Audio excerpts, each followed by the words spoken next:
नमस्कार साथियों, आपका क्राइम कहानी में स्वागत है। दोस्तों, माता पिता अपने औलाद को पालने के लिए कितने कष्ट सहते हैं, वहीं एक माँ अपने बेटी को पालने के लिए बहुत कुछ सहती भी है। वो 9 महीने अपने बच्चे को अपने गर्भ में रखकर वो पालती है, और जब वही बेटा जब बड़ा होता है तो वो माँ का किस तरह से कातिल बन जाता है। वही जिस भाई की कलाई पर वो रक्षा सूत्र बांधती है बहन, उसी बहन का कैसे एक भाई हत्यारा बन जाता है। तो आज की क्राइम कहानी में एक माँ और बहन की हत्या करके किस तरह से एक युवक फरार हुआ है, ये पूरी कहानी आपको क्राइम कहानी में आज सुना रहे हैं। ये कहानी है राजस्थान के पाली से, जहां पर पाली के पास एक भोलेलाव गांव है। वहां पर एक महिला पानी देवी और उसकी बेटी कविता चौधरी दोनों अपनी जिंदगी जो है आराम से जी रही थी। अपने जो है घर में आराम से रहकर वो अपना जीवन यापन कर रही थी। वहीं उनके साथ में जो है कविता चौधरी का अपना भाई सुरेश चौधरी भी साथ रह रहा था। आराम से परिवार रह रहा था, कोई दिक्कत नहीं थी। लेकिन अचानक धीरे धीरे जो है सुरेश चौधरी उसका व्यवहार बदल चुका था। अब पानी देवी के घर में 2024 में 17 जनवरी को घर में चोरी हो जाती है।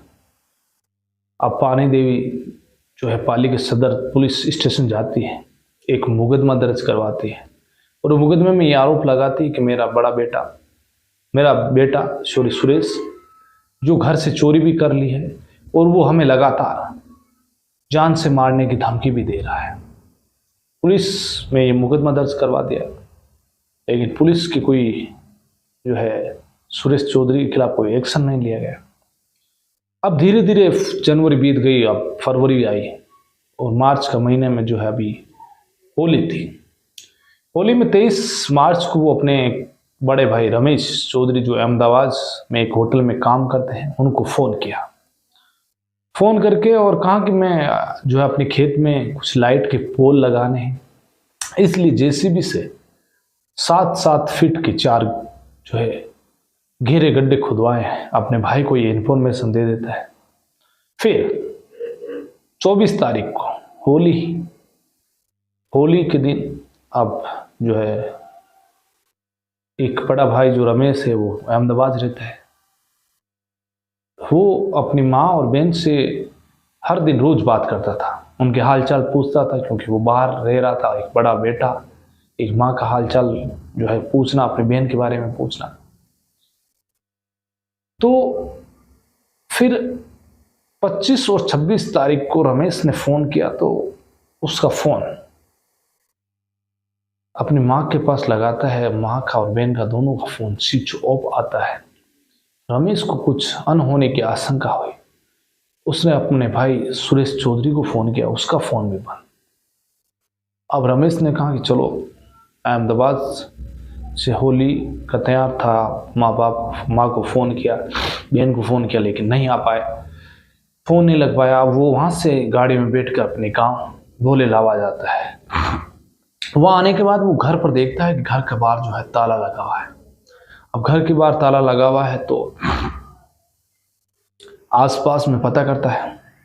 फिर वो ताले को तोड़ता है और अंदर देखता है, उसे कुछ दीवार पर खून के धब्बे नजर आते हैं। और यहीं से रमेश के दिल में जो है एक बात दिमाग में आती है कि कहीं ना कहीं माँ और बहन की हत्या हो चुकी है। लेकिन अभी उसे ये नहीं पता था कि हो सकता है कि कुछ अनहोनी हुई हो। लेकिन उसे तभी याद आता कि जो सुरेश से उसके भाई ने कुछ गहरे गड्ढे करवाए थे, लेकिन वो तो गड्ढे वापस बूझ चुका है। वो भागा पुलिस स्टेशन पर जाता है।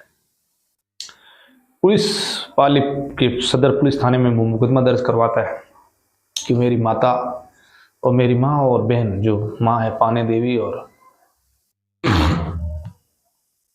बहन कविता चौधरी, दोनों लापता है।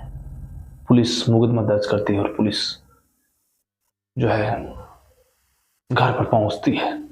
पानी देवी के घर में देखते हैं दीवारों पर तो उन्हें कुछ खून के धब्बे नजर आते हैं। फिर रमेश ने कहा कि मेरे भाई ने कहा कि मैं 7-7 फुट के गहरे गड्ढे करवा रहा हूं, अब उन गड्ढों को वापस जेसीबी बुलाकर खुदवाया जाते हैं।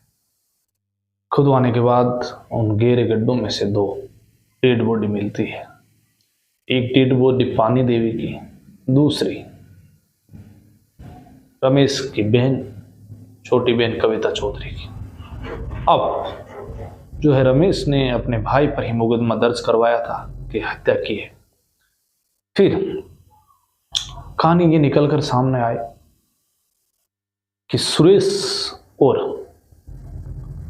रमेश ने ये बताया पुलिस को कि सुरेश और जो कविता चौधरी है उसकी 15 साल पहले आटा साटा प्रथा के तहत दोनों की शादी हुई थी। लेकिन सुरेश अचानक नशे का आदी हो गया और वो नशा का जो है आदी होने के बाद अपने जो है धीरे धीरे वो समाज से अलग जा रहा था। इसीलिए उसकी जो शादी हुई थी उसकी पत्नी को जो है उसके घर वालों ने नहीं भेजा। वहीं जो कविता चौधरी है उसके ससुराल वाला आए और उन्होंने जो है समाज में बैठकर जैसे तैसे करके और कविता चौधरी को लेकर चले गए। लेकिन कविता चौधरी भी ससुराल में 2-3 साल रही। फिर वो वापस उसने भी तलाक लेकर घर पे आ गई। फिर दूसरी जगह उसने जो है एक दूसरे शख्स के साथ वो नाता विवाह किया, वहाँ रही। लेकिन वहाँ पर आगे उसके जो है जिस पति के पास गई उसके बच्चे थे और उन बच्चों से कविता चौधरी नहीं बनी और वो अपने पीर भोले लाव आकर रहने लगी अपनी माँ के साथ। लेकिन सुरेश चाहता था कि कविता की जो है शादी वापस हो और वो आटा साटा पड़ता थे तो उसकी भी शादी हो जाए और वो भी पीर में ना रहे, वो भी अपने ससुराल जाए। और उसके भी जो है सुरेश चौधरी ने सोचा कि इसकी शादी के बदले मेरी शादी भी हो जाए और मैं भी जो है वापस अपनी ज़िंदगी को अच्छे से जीऊँ। लेकिन माँ और बहन ने मना कर दिया और इसी आवेश में आकर जो है अपनी माँ और बहन का कत्ल कर दिया। लेकिन अभी तक आरोपी फिलहाल जो है पुलिस के हत्थे नहीं चढ़ा है। अब जब पूरी कहानी तो तब पता चलेगी जब आरोपी को पकड़ा जाएगा और उससे जब पूछताछ होगी। लेकिन एक भाई जो अपनी बहन से हाथ पर रक्षा सूत्र बंधवाता है, वो बहन अपने भाई की जो है रक्षा के लिए एक धागा बांधती है और वो ईश्वर से प्रार्थना करती है। लेकिन वही भाई अपनी बहन का कातिल बनता है। जो माँ अपने बुढ़ापे का सहारा अपने बेटे को मानती है, बुढ़ापे की लाठी मानती है, वही बेटा जो है धारदार हथियार से अपने माँ का कत्ल कर देता है। तो आज की क्राइम कहानी में बस इतना ही। फिर आपके साथ कोई दूसरी क्राइम की कहानी के साथ हाजिर होंगे। तब तक के लिए नमस्कार।